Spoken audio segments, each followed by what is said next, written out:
welcome back. Today we're going to read another few chapters of Frindle by Andrew Clements. Last week we read chapters 1 through 5, and if you remember, we were introduced to Nick, who is the silly, rambunctious student in the classroom who is always trying to find ways to throw the teacher off to get some extra free time in class. But so far, Nick has not been able to really trick Mrs. Granger that well. She's pretty slick. So we have seen where Nick tried to kind of throw the whole entire class period off by giving this really long presentation about words from this really big dictionary that he did the presentation over.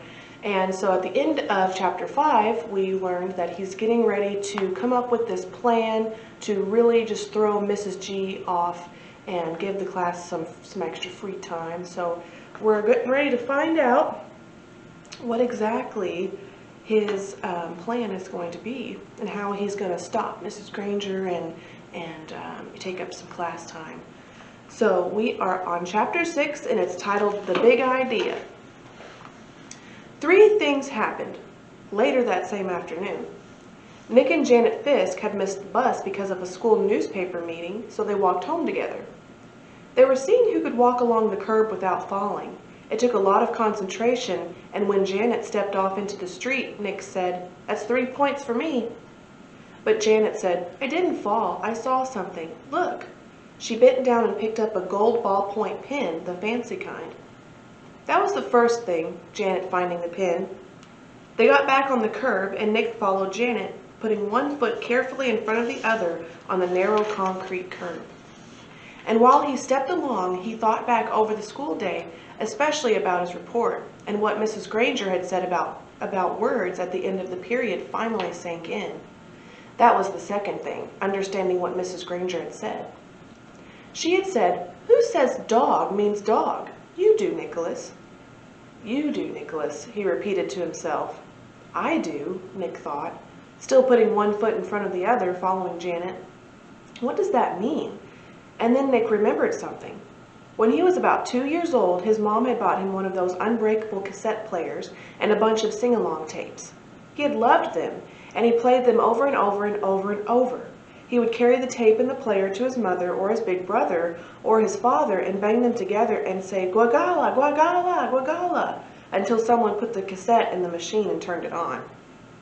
And for 3 years, whenever he said guagala, his family knew that he wanted to hear those pretty sounds made with voices and instruments. Then when Nick went to preschool, he learned that if he wanted his teacher and the other kids to understand him, he had to use the word music.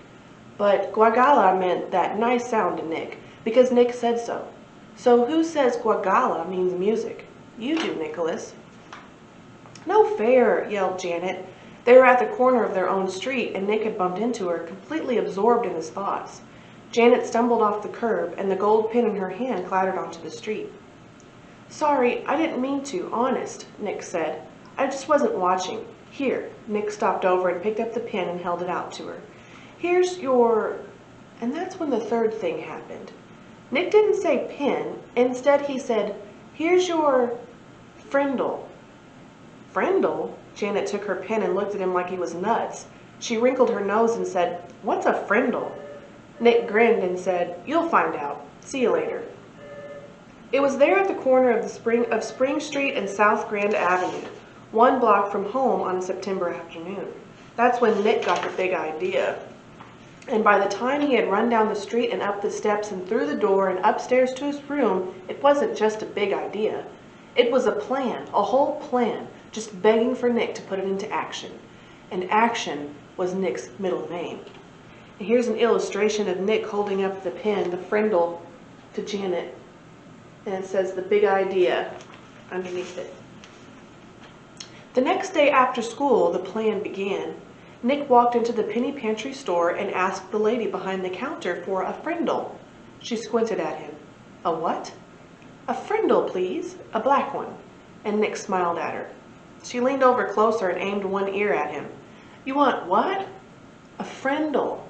And this time Nick pointed at the ballpoint pens behind her on the shelf. "A black one, please." The lady handed Nick the pen. He handed her the 49 cents, said thank you, and left the store. 6 days later, Janet stood up at the counter of the penny pantry. Same store, same lady. John had come in the day before, and Pete the day before that, and Chris the day before that, and Dave the day before that. Janet was the 5th kid that Nick had sent there to ask that woman for a Frindle. And when she asked, the lady reached right for the pins and said, "Blue or black?" Nick was standing one aisle away at the candy racks and he was grinning. Frindle was a real word. It meant pin. Who says Frindle means pin? You do, Nicholas. Half an hour later, a group of serious 5th graders had a meeting in Nick's playroom. It was John, Pete, Dave, Chris, and Janet. Add Nick and that's 6 kids, 6 secret agents. They held up their right hands and read the oath Nick had written out. From this day on and forever, I will never use the word pin again. Instead, I will use the word Frindle, and I will do everything possible so others will too. And all 6 of them signed the oath with Nick's Frindle. The plan would work. Thanks, Mrs. Granger. Chapter 7, Word Wars. School was the perfect place to launch a new word, and since this was a major historical event, Nick wanted it to begin in exactly the right class, 7th period language arts. Nick raised his hand first thing after the bell rang and said, "Mrs. Granger, I forgot my Frindle." Sitting 3 rows away, John blurted out, "I have an extra one you can borrow, Nick." Then John made a big show of looking for something in his backpack. "I think I have an extra Frindle. I told my mom to get me 3 or 4. I'm sure I had an extra Frindle in here yesterday, but I must have taken it. Wait, oh yeah, here it is." And then John made a big show of throwing it over to Nick, and Nick missed it on purpose. Then he made a big show of finding it. Mrs. Granger and every kid in the class got the message loud and clear. That black plastic thing that Nick borrowed from John had a funny name, a different name, a new name, Frindle. There was a lot of giggling, but Mrs. Granger turned up the power in her eyes and swept the room into silence. And the rest of the class went by according to plan, her plan. As everyone was leaving after class, Mrs. Granger said, "Nicholas, I'd like to have a word with you." And she emphasized the word word. A word with you. Nick's mouth felt dry and he gulped, but his mind stayed clear. He walked up to her desk. "Yes, Mrs. Granger?" "It's a funny idea, Nicholas, but I will not have my class disrupted again. Is that clear?" Her eyes were lit up, but it was mostly light, not much heat. "Idea? What idea?" asked Nick, and he tried to make his eyes as blank as possible. "You know what I mean, Nicholas. I'm talking about the performance that you and John gave at the start of the class. I am talking about this," and she held up her pen, an old maroon fountain pen with a blue cap. "But I didn't even have a Frindle with me," said Nick, amazed at his own bravery, and hiding behind his glasses, Nick kept his eyes wide and blank. Mrs. Granger's eyes flashed, and then narrowed, and her lips formed a thin, hard line. She was quiet for a few seconds, and then she said, "I see. Very well. Then I guess we have nothing more to discuss today, Nicholas. You may go." "Thanks, Mrs. Granger," said Nick, and he grabbed his backpack and headed for the door. And when he just stepped into the hallway, he said, "And I promise I won't ever forget my Frindle again. Bye." He's not going to give up that word. Chapter 8, Mightier Than the Sword. 2 days later, the photographer came to take class pictures. The 5th grade picture would be taken last, right after lunch. That gave Nick and his secret agents plenty of time, and they whispered something into the ear of every 5th grader. All the individual pictures had been taken, and finally it was time for the group picture. Everyone was lined up on the auditorium stage, everyone's hair looked great, and everyone was smiling. But when the photographer said, "Say cheese," no one did. Instead, everyone just said, "Frindle!" and they held up one for the camera to see. The photographer was out of film, so that shot was the only 5th grade group picture he took.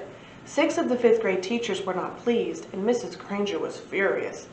No one had really wanted to make the teachers mad. It was just fun. It also got all the kids in the school talking about the new word. And when people picked up a new word, they say it all the time. The kids at Lincoln Elementary School liked Nick's new word a lot. But not Mrs. Granger. The day after the class picture, she made an announcement to each of her classes, and she posted a notice on the main bulletin board by the office.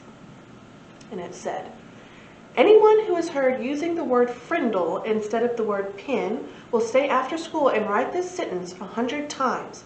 I am writing this punishment with a pen. Mrs. Granger." But that just made everyone want to use Nick's new word even more. Staying after school with the lone Granger became a badge of honor. There were kids in her classroom every day after school. It went on like that for a couple of weeks. One day near the end of 7th period, Mrs. Granger asked Nick to come talk to her after school.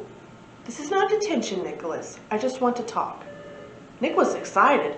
It was kind of like a conference during a war. One side waves a white flag and the generals come out and talk.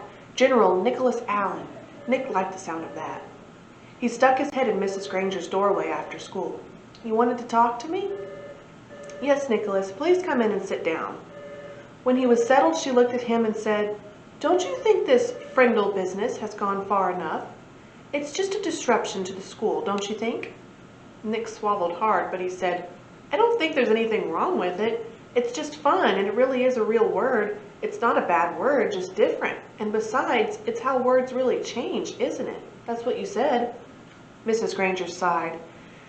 "It is how a word could be made up brand new, I suppose. But the word pin, should it really be replaced by that other word? The word pin has a long, rich history. It comes from the Latin word for feather, pinna.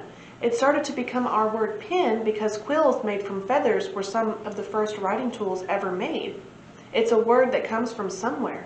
It makes sense, Nicholas." "But Frindle makes just as much sense to me," said Nick. "And after all, didn't somebody just make up the word pinna too?" That got a spark from Mrs. Granger's eyes. But all she said was, "Then you are not going to stop this?" And Nick looked right in her eyes and said, "Well, a bunch of my friends and I took an oath about using the word, and we have to keep our promise. And besides, I don't think there's anything wrong with it. I like my word." Nick tried to look brave, like a good general should. "Very well, then. I thought it would end up this way." Mrs. Granger pulled a fat white envelope from her desk drawer and held it up. "This is a letter I've written to you, Nicholas." Nick held out his hand, thinking she was going to give it to him, but she didn't. "I am not going to send it to you until all this is over. I want you to sign your name and put today's date across the back of the envelope. When you read it, whenever that may be, you will know it is the same letter and that I have not made any changes to it." "This is weird," Nick said to himself. But to Mrs. Granger he said, "Sure," and he signed his name in his best cursive and put the date under it. Then Mrs. Granger stood up abruptly and said, "Then that is all for today, Nicholas, and may the best word win." There was a frown on her face, but her eyes were different, almost happy. And Nick was halfway down the hall before it hit him. She likes this war, and she wants to win real bad. Here's an illustration of Mrs. Granger giving Nick the letter. And it says, "Like a conference during war." Walking to school the next day, Pete had a great idea. "How about if we see if we can get every kid in the whole 5th grade to go up and ask Mrs. Granger, 'Can I borrow a Frindle?'" "You mean, Mrs. Granger, may I borrow a Frindle?" said Dave. "Gotta use good grammar. Don't want to upset dangerous Grangerous." "Sounds good to me," said Nick. "She can't keep everyone after school, can she?" Almost 80 kids stayed after school with Mrs. Granger that day. They filled her room and spilled out into the hallway. The principal had to stay late to help, and they had to arrange 2 special late buses to get all the kids home. And the next day, all the 5th graders did it again, and so did a lot of other students, over 200 kids. Parents called to complain, the school bus drivers threatened to go on strike, and then the school board and the superintendent got involved. And about this time, the principal of Lincoln Elementary School paid a little visit to the home of Mr. and Mrs. Allen. She wanted to talk to them about their son, the one in 5th grade, the one named Nick. Chapter 9, Chess. Mrs. Margaret Chatham, Mrs. Margaret Chatham, had been principal of Lincoln Elementary School for 18 years. She knew Mr. and Mrs. Allen because they had all served together on the building committee when the old Lincoln School was torn down and the new one was built 6 years ago. When she telephoned on the afternoon of October 1st to set up the meeting, Mrs. Chatham had asked Nick to be there too. It was 6:30 when she knocked and Nick opened the door. "Good evening, Nick," she said, no smile. "Hi, Mrs. Chatham," said Nick, backing away as she filled the doorway. She was a large person, as tall as Nick's dad, with wide shoulders. Nick guessed she would play linebacker on a football team because that's what his dad had played in college. "Hello, Mr. and Mrs. Allen," she said, stepping back into the living room. She was wearing a long black raincoat with a red silk scarf tied loosely around her neck. She kept her coat on, but she took off the scarf and tucked it into her left pocket. She shook hands stiffly with both of Nick's parents before sitting down on the chair to the left of the couch. Nick's mom and dad sat on the couch, and Nick sat on the rocking chair that faced Mrs. Chatham across the low coffee table. "This is not an easy visit for me. We are having trouble at school, and it seems that Nick is in the middle of it." Then, while Nick's parents listened, Mrs. Chatham laid out the story as she saw it. Nick encouraging other kids to use his new word, Mrs. Granger forbidding it, the ruined fifth grade class picture, hundreds of kids staying after school, and a general feeling that there was a rebellion at school, with no one respecting the rules anymore. And here's an illustration, by the way, of Mrs. Chatham meeting Nick's parents. And at the bottom it says, "The game was not over." Nick watched his mom and dad while Mrs. Chatham talked, looking from one face to another. His dad was listening carefully, nodding and frowning. He looked embarrassed about the trouble, but his mom looked kind of annoyed. And when Mrs. Chatham finished her story, Nick's mom was the first one to speak.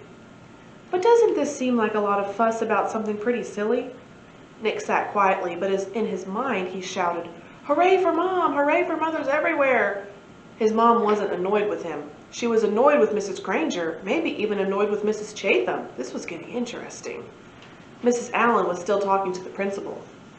"I mean, is there really any harm in the children making up a funny word and saying it? Does there have to be a rule that a word like this may not be used?" Mrs. Chatham sighed and said, "Yes, I suppose it does seem silly, but Mrs. Granger thinks that it's rather like keeping children from saying ain't. There have to be standards.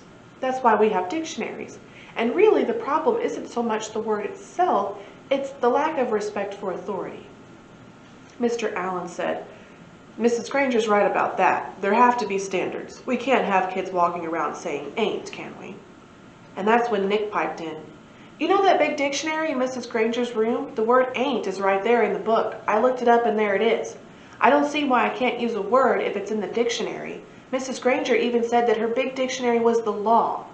Nick looked from face to face to face. That stumped them all. He had just launched a first-class thought grenade.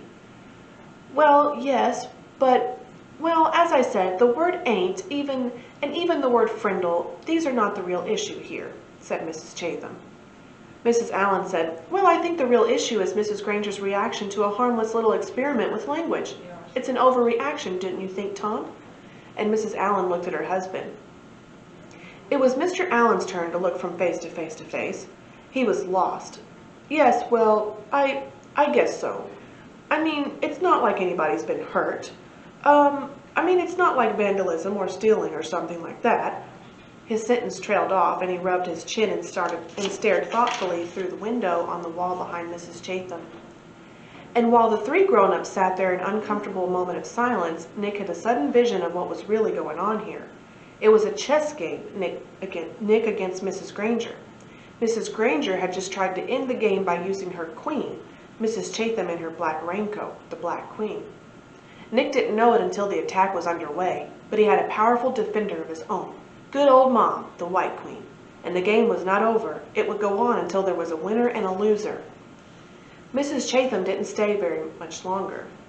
There was a little more talk back and forth across the chessboard about how children have a right to explore new ideas, about the importance of respecting teachers and the work they do, about everybody needing to keep up standards and make school a safe place to learn. Then Mr. Allen offered Mrs. Chatham some coffee and banana bread. But she said, "No thanks, I really must be going now." She thanked Nick's parents and they thanked her. Nick opened the door and said, "Good night, Mrs. Chatham." Then the Black Queen put on her red scarf and walked off into the October night. "Nick, I think we'd better have a little talk more about this," said his mom, sitting back on the couch. "If I found out that you've been disrespectful to Mrs. Granger or any other teacher at school, then you really will be in big trouble." "I haven't been disrespectful, honest. I did get everybody started using my word But like you said, it's not hurting anybody. And I'm sorry if me and Dave and Pete got everybody to ask Mrs. Granger to borrow a Frindle. That was mean, I guess, but she started it by making kids stay after school and write 100 sentences just for saying my word once. All the kids like to use my word. It's just fun, that's all. Well, said Nick's dad, if it gets everyone upset and makes the principal come talk to your mother and me, then it must not be fun for everybody, is it? And I think you should just tell all your friends to knock it off right now. I mean tomorrow. Nick shook his head. I can't, Dad. It won't work. It's a real word now. It used to be just mine, but not anymore. If I knew how to stop it, I think I probably would, but I can't. And then Nick looked at both of their faces to see if that idea was sinking in. It was. Like I said, I won't be disrespectful, but I do like my word, and I guess now we're just going to have to see what happens. And the chessmen, Nick's king and queen, had to agree. The game would go on. Okay, we're going to stop there. We're going to end right there at the end of chapter 9. I hope that you enjoyed these chapters that we read today. If you have any questions or comments, you could shoot us a comment on the Facebook page whenever I post the video on there. And so next Friday, we will read the next few chapters of Frindle, so stay tuned.